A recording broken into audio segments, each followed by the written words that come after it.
สบายดีFC ทุกคนสบายดียามเสาร์พี่น้องยามเสาร์ปลาเมาเส้นคันหมึกเบงเส้นคันหมึกเบงไว้ยามแรงมาอย่ามันหยุ่งยากเนาะแซมแต่ยามเสาร์พี่ละคันหมึกเบง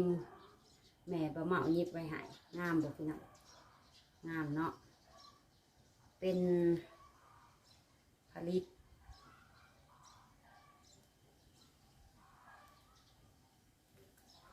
ซ่องกาแฟพี่น้องซ่องกาแฟแม่ปลาเมาเพิ่นเอามาหยิบเห็ดคันหมึกเบงเนาะ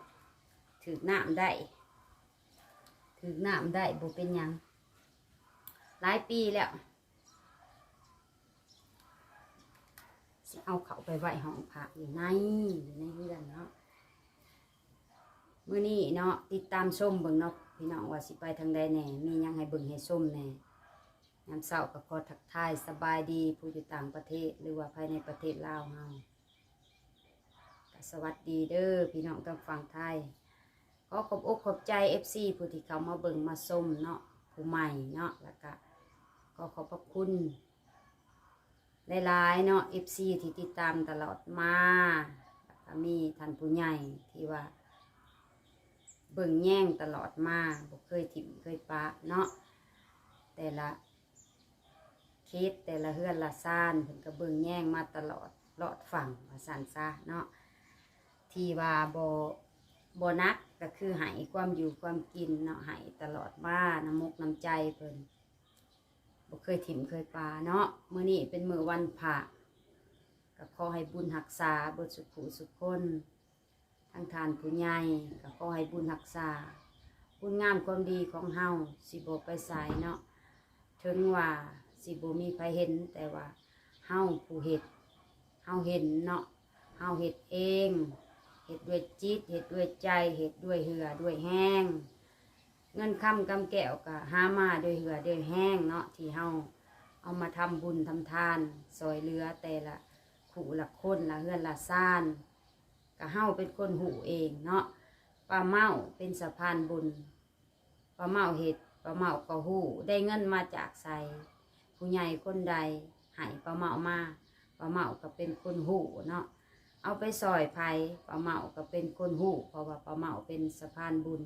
เป็นคนนำเสนอเป็นคนปฏิบัติเนาะกะหูว่าซอยไผ่แน่เนาะและทุกเคสทุกรายการที่เฮาเฮ็ดก็ถือว่าสำเร็จเสร็จสิ้นและสมบูรณ์เนาะมื้อนี้ก็เป็นมื้อวันพระใหญ่มื้อ10แฮม15ค่ำเดือน12เนาะเบิดเดือนเลยพี่น้องก็ขอให้ระลึกถึงแต่ความดีความงามได้มื้อนี้เนาะจะหายก็อดได้มื้อนี้ ใจหายใจหึนก็อดได้พี่น้องเอ้ยใจหึนก็อดมื้อนี้เนาะถือศีลแหน่จักหน่อยเนาะถือบ่ได้หลายก็ถือได้จักข้อ2ข้อก็ว่าไปที่สำคัญก็ที่ถือมาตลอดก็คือบ่ได้ฆ่าสัตว์นี่แหละพี่น้องบ่ได้ฆ่าสัตว์วันศีลนี่สิปลอดทุกศีลเนาะแล้วก็การปฏิบัติก็ได้อยู่เนาะหลายข้ออยู่พี่น้องที่ปฏิบัติบ่ได้ก็คือสิความเว้าความจานี่แหละเนาะพี่น้องเนาะเพราะว่าเฮาต้องอยู่ในสังคมบ้านเมืองส่วนหลายเนาะปฏิบัติบ่ได้ก็คือความเว้าความจานี่แหละเห็นผัดอยากเว้าเนาะพี่น้องได้ยินผัดอยากเล่านี่แหละเนาะตัวมันสิปฏิบัติบ่ได้ก็เอาผิดพลาดประการใดก็ขอโทษขออภัยเนาะไปประเมาสิเอาคันหมึกเบงกลับไปไหวแล้วเด้อเบิ่งส้มสำนีก่อนเนาะเดี๋ยวไปต่อทางอื่นประเมาสิพาเห็ดหยังเนาะให้ประเมาสิเห็ดหยังกำหยังเนาะให้พี่น้องได้เบิ่งได้ชมอันนี้อยู่เทิงเฮือนเลยพี่น้องเทิงเฮือนประเมาเอาเขามาวางไว้เห็บหอยแล้วพี่น้องแล้วละเนาะกะสิมีคันหมึกเบงนี่สิเปลี่ยนดอกไม้ตั้งแต่วันพระวันธรรมดากับบ่ได้แซมพี่น้องคันหมึกเบงที่ประมาแซมเนาะห้องพระประมาห้องพระก็ยังเป็นห้องโลงห้องโถงเรือนประมาบ่ทัน มีห้องนอนนะทั้งเทิงเนาะยังเป็นห้องโล่งห้องโถงเอาตู้กันเอามื้อนี้สิพาเบิ่งเทิงเฮือนเลยพี่น้องเป็นห้องพระอันนี้เป็นพระครูพระราชครูคำแดงดวงมณีวงศ์เนาะอยู่เวียงจันทน์อยู่วัดศรีเมืองแต่เพิ่นได้เสียชีวิตแล้วแหละพี่น้องได้มรณภาพแล้วเนาะมีแต่รูปเพิ่นอันนี้มีรูปหลวงพ่อโตหลวงปู่โตแล้วก็หลวงปู่ทวดแล้วก็หลวงปู่ยังเนาะพอได้ฮู้จักคอมเมนต์มาบอกป้าเมาในป้าเมาลืมเนาะองค์นี่ป้าเมาบ่จำชื่อเพิ่นบ่ได้ หลวงปู่แล้วก็มีพระพุทธรูปเนาะนั่งสมาธิเอาไว้เป็นที่พึ่งทางใจพี่น้องเวลาจิตใจเฮามันห่อนวุ่นวายเฮาก็มากราบมาไหว้ขอพรนั่งภาวนาก็สิสงบเนาะแต่ส่วนขันหาดอกไม้นี่ป้าเมาสิบูชาทุกมื้ออันนี้เนาะทุกมื้อกันถือแบบสีนะพี่น้องคือถือศีลธรรมเนาะเบิ่งสำนีก่อนพี่น้องห้องพระก็ถ้าอันมีงบป้าเมาก็อยากเฮ็ดให้เป็นสัดส่วนอยู่พี่น้องเฮือนทั้งเทิงเนาะก็มีเฮ็ดโอ้ยหาเงินหาคำมันก็ยากเนาะเพื่อสิได้เฮ็ดทีละอย่างเฮาเป็นคนแบบว่ายากจนพี่น้องเอ้ยฐานะยากจนแต่ต่างแต่ว่าเฮาน่ะอยากเฮ็ดแล้วก็คอยเฮ็ดได้สำใดหาเก็บกำหรือว่าประหยัดอดออมเนาะได้สำใดก็เฮ็ดไปอันนี้เป็นห้องพระเนาะนั่นแหละพี่น้องนี่ก็ห้องก็ใหญ่อยู่ เป็นเฮือนบ้านนอกแบบบ้านๆนี่แหละพี่น้องเนาะกาซิโบหรูหราคืออยู่ในเมืองหรือว่าบ้านเมืองเจริญอันนี้เป็นแบบบ้านๆเนาะบ้านๆแต่ว่าเป็นไม้แท้ไม้อย่างดีเนาะที่เอามาเฮ็ดเฮือนเนี่ยเนาะไม้อย่างดีแล้วก็แพงพี่น้องเลยเพื่อสิได้เนาะแผ่นหนึ่งนี่นะ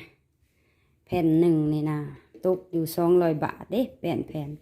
นแอมนี่พี่น้องแพงได้แต่ก่อนป้าเมาซื้อตอนช่วงที่ป้าเมาเฮ็ดนะแผ่นหนึ่งนี่150 บาทเงินคำก็หายากอย่างนี้มัน10 กว่าปีมาแล้วเนาะ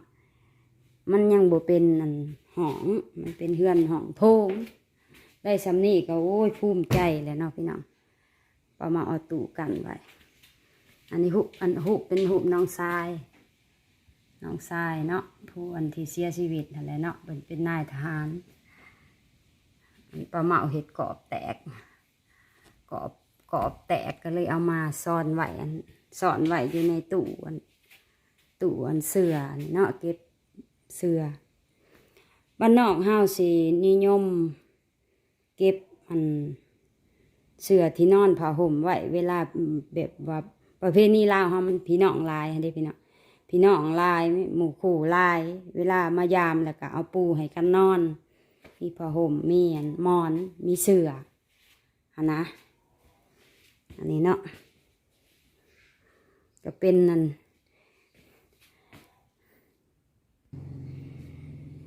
เป็นแบบบ้านนอกชาวบ้านเฮาเนาะนี่ป้าเมารีวิวให้เบิ่งเลยขึ้นมาเนาะส่องชาวแพงเคยรีวิวให้เบิ่งแหละพี่น้องป่านนี้ป้าเมาเอาส่องป้าเมาเนาะรีวิวให้เบิ่งอีกเท่านึงกระเทินว่ามาเบิ่งแล้ว กระเทินว่าพาเบิ่งแล้วพาเบิ่งเนาะป้าเมาสิเอาตู้กันไว้เนาะเป็นห้องโถงบนนอนอันนี้ บนนอนป้าเมามีแต่ธรรมะธรรมโมปึ้มมีแต่ปึ้มธรรมะธรรมโมพี่น้องจุดส่วงที่โบมีโทรศัพท์เขามานะมักอ่านอยู่แล้วเชื่อละเล็กละน้อยแต่ว่ากับเฮ็ดให้จิตใจสงบสบายแต่ว่าเดี๋ยวนี้นะบ่ได้อ่านเนาะแห่งมาเฮ็ด YouTube นี่แห่งบ่มีเวลาเลยพี่น้องเลยมันหลายวิ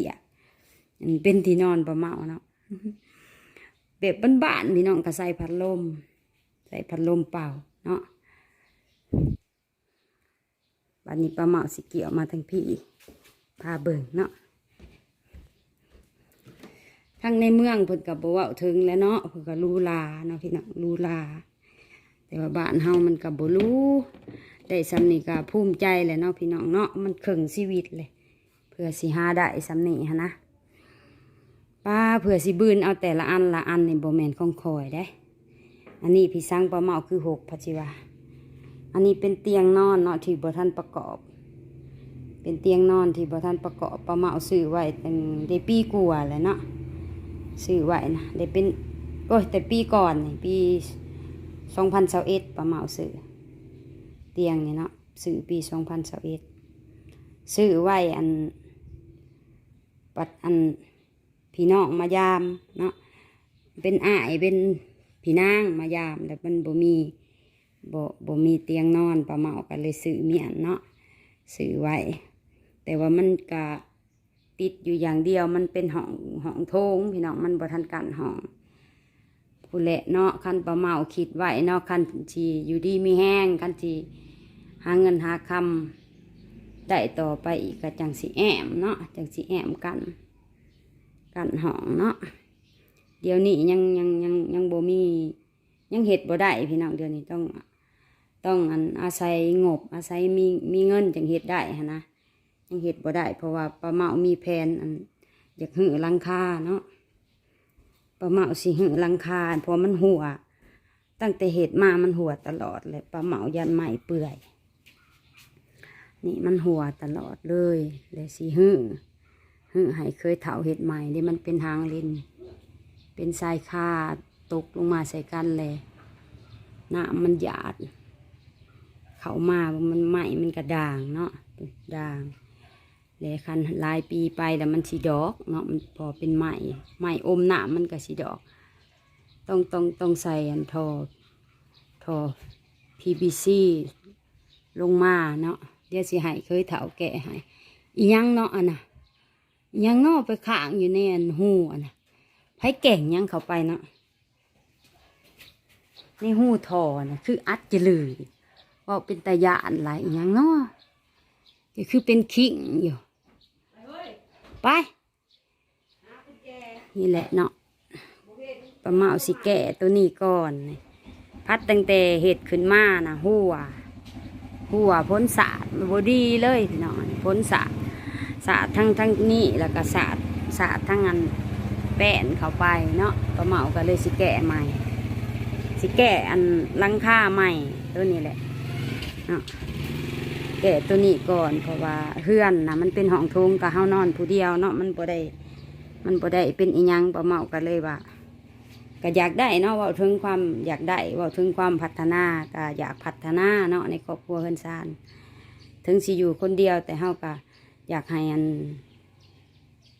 มีความสุขเนาะมีความสุขของเฮาเองเนาะเฮ็ดในสิ่งที่เฮามักแล้วก็มีความสุข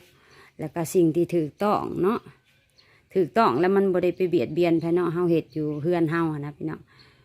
เฮ็ดแนวดีเนาะมันก็เป็นการดีว่าสันสาเอาป้าเมาสิคอยปิดคลิปไว้สำนี้ก่อนเนาะพาเบิ่งพาชมแหละเนาะ